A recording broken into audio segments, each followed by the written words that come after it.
It's easy to see just another old car in the shop, but for Richard Cowell, it's a story still being told. If you look at it, there are no sun visors, no courtesy lights. You open the doors, you open the door, that's it. No air conditioning. Spartan, and I love it. It's great. It was 1960 when a then 18-year-old Cowell bought this 57 Vet in Florida from a guy named Roger Penske. Yes, that Roger Penske. I was too young. I mean, everybody told me that. And it isn't like I didn't have enough of the money. I didn't have any of the money, you know, so I had to borrow that. But I'm so glad now that I did. I mean, here it is. Richard brought his car to Vintage Modified in Erie to be restored, but not the way you may think. Most of what's under the body is like new, including the original engine. What you can see, well, that's different. They left the pitting and the dings on the chrome, and the original paint job definitely shows its age. You see cars that are totally restored. And I think of the story of the fellow that supposedly had the 150-year-old axe.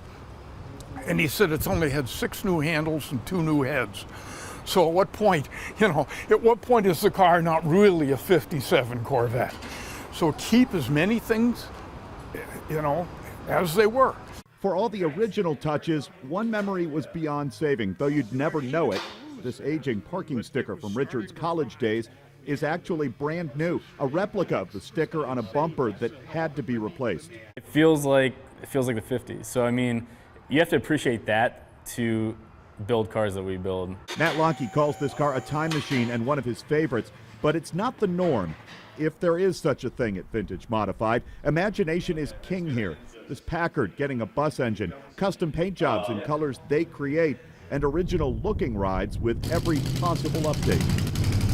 I think a lot of people are caught up in the originality thing, and that's cool. And if you have a completely original car, it's something we would never cut up. But at the same time, we pull a car out of a field that's just going to sit there and rot for the rest of its life.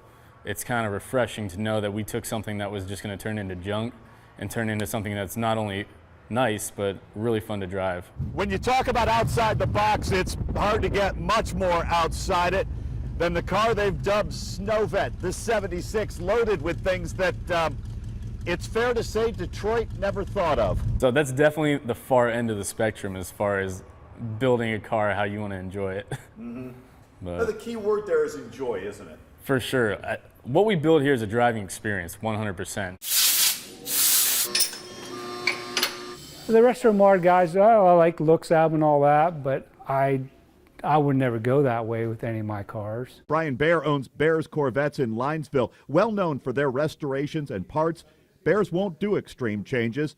Staying true to GM's work, they have more business than they can handle. Among their own cars, newer Vets, a perfectly restored 67, and just the opposite. This one was outside for decades. It's running again, but otherwise untouched, right down to the tree sap and the pine needles covering it. This is what's left of the convertible top. Keeping the original is my love affair. I just, the joy of driving the cars. Yeah. The handling of the cars. You drive it. You don't ride. You drive them. And yeah. The more original cars are often driven by older owners, people who can attach first-person memories to the vehicles. Baer says he's seeing some younger enthusiasts, but admits many of them are looking for what they see as the best of both worlds, old styling with all the modern comforts. They're just buying the frames, tubular frames, dropping used suspension on them cars most of the time, or rebuilt, clean them up. Big motors, of course, brand new interior, but they're just driving a kit car, basically. The stuff we do ensures that it's not a burden to take this old car out, and it's not like taking out a relic and something that's almost cumbersome and not enjoyable. So if we can add amenities that you're used to in your normal daily driver, then there's not that much of a sacrifice to drive your classic car. Even with those different points of view, both Vintage Modified and Baer's are all about the people who get behind the wheel of their projects, their focus on cars, and drivers like Richard Cowell, with some memories that are 59 years old and some yet to be made.